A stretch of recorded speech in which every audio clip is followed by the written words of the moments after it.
السلام علیکم ورحمۃ اللہ تعالی وبرکاتہ۔ امید ہے کہ آپ سبھی حضرات خیریت کے ساتھ ہوں گے۔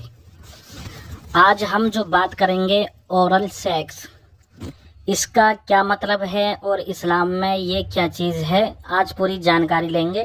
تو دوستو، ویڈیو اگر آپ کو اچھی لگے تو ضرور شیئر کریں اور چینل کو سبسکرائب بھی ضرور کریں۔ ایک عجیب طریقہ جو آج کل گندی فلموں کے ذریعے عام کیا جا رہا ہے اور وہ اورل سیکس ہے، یعنی ایک دوسرے کی شرمگاہ کو منہ میں لینا، چومنا، چوسنا سننے میں ہی کتنا خراب لگتا ہے۔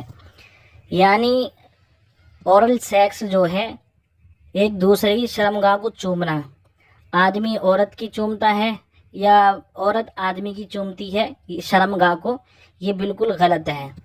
سننے میں یہ غلط لگ رہا ہے تو منہ میں لینے کی کیا یا چاٹنے کی کیا ضرورت ہے؟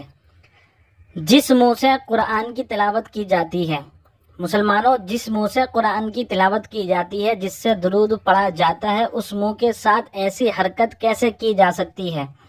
پر آج کل نوجوانوں میں یہ طریقہ عام ہوتا جا رہا ہے اور کچھ تو یہ سمجھتے ہیں کہ اس کے بنا لذت ادھوری رہ جاتی ہے، یعنی جب تک یہ کام نہیں کریں گے تو لذت نہیں آتی ہے، ہم بستری کرنے میں مزہ نہیں آتا ہے۔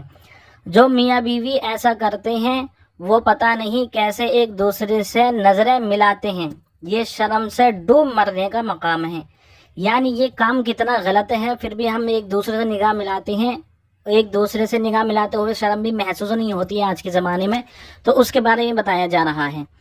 امام برہان الدین حنفی رحمۃ اللہ علیہ لکھتے ہیں، جب مرد اپنی آلے پینس یعنی مرد جب اپنے آلے کو یعنی پینس کو اپنی بیوی کے منہ میں داخل کرے تو کیا کہا گیا کہ یہ مکروہ ہے، کہا گیا ہے کہ یہ مکروہ ہے۔ وجہ کیا ہے؟ اس لیے کہ منہ قرآن پڑھنے کی جگہ ہے، پس اس وجہ سے آلے کو منہ میں داخل کرنا مناسب نہیں ہے۔ آپ فرماتے ہیں کہ آپ منہ سے قرآن شریف کی تلاوت کرتے ہو اور پھر آپ اس کو منہ میں لیتے ہو پینس کو، تو یہ مناسب نہیں ہے منہ میں داخل کرنا۔ فتاوی عالمگیری میں کیا فرماتے ہیں، جب مرد اپنے آلے تناسل یعنی پینس کو اپنی بیوی کے منہ میں داخل کرے تو کہا گیا ہے کہ یہ مکروہ ہے۔ عالمگیری کے اندر بھی یہی فرمایا گیا کہ یہ ایسا کرنا یہ بھی مکروہ ہے۔ اب اس کے بعد اگرچہ یہ حرام نہیں لیکن ایسا کرنا صحیح نہیں ہے، اس سے بچنا چاہیے۔ حرام نہیں ہے مگر بچنا چاہیے۔ سوچیں، انسانی سوچے، جس سے ہم قرآن شریف کی تلاوت کرتے ہیں، درود شریف پڑھتے ہیں، اچھے کام کرتے ہیں، جس زبان سے اسی زبان کو چسواتے ہیں، یہ کام اورل سیکس کرتے ہیں، یہ بہت بیکار چیز ہے، ایسا نہیں کرنا چاہیے۔ اگرچہ حرام نہیں ہے مگر لیکن اس چیز سے بچنا چاہیے۔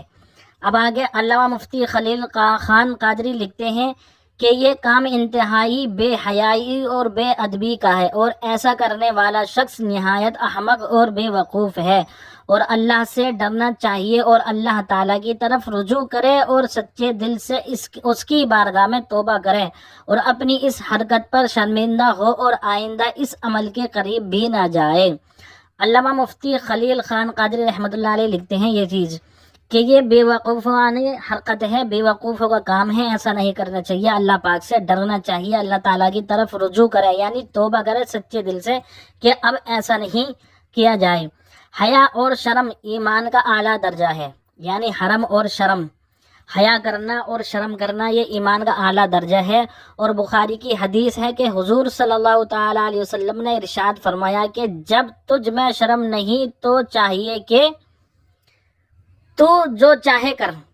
فرمایا گیا بخاری شریف میں حدیث ہے کہ حضور صلی اللہ علیہ وسلم نے ارشاد فرمایا کہ جب تجھ میں شرم نہیں تو جو چاہے کر، اب تیری مرضی، جو تو چاہے کرے، تیرے اوپر ہے۔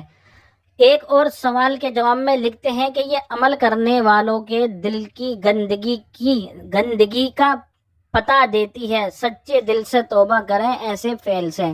یعنی کوئی شخص ایسا کام کرتا ہے تو اس کے دل میں گندگی بھری رہتی ہے، تو آپ سبھی سے گزارش ہے اور اس پر ہم سب کو یہ عمل کرنا چاہیے کہ ہم کو اورل سیکس سے بچنا چاہیے، ایسا کرنا صحیح نہیں ہے، کیونکہ اسی زبان سے اور اسی منہ سے ہم قرآن شریف کی تلاوت کرتے ہیں، نماز پڑھتے ہیں، نماز میں بھی تلاوت کرتے ہیں اور اللہ پاک کا نام لیتے ہیں، حضور صلی اللہ تعالی وسلم پر درود شریف بھی بھیجتے ہیں، پھر بھی ہم یہ کام کریں تو یہ مناسب نہیں ہے۔ اللہ پاک ہم سب کو اس پر عمل کرنے کی توفیق عطا فرمائے۔ الہ العالمین میرے بولنے میں جو بھی غلطی ہو گئی ہوں اپنے حبیب کے صدقے معاف فرمائے۔ ایک بار کلمہ طیبہ پڑھ لیجیے، لا الہ الا اللہ محمد رسول اللہ صلی اللہ تعالی علیہ وسلم، صلو علی الحبیب صلی اللہ تعالی علی محمد۔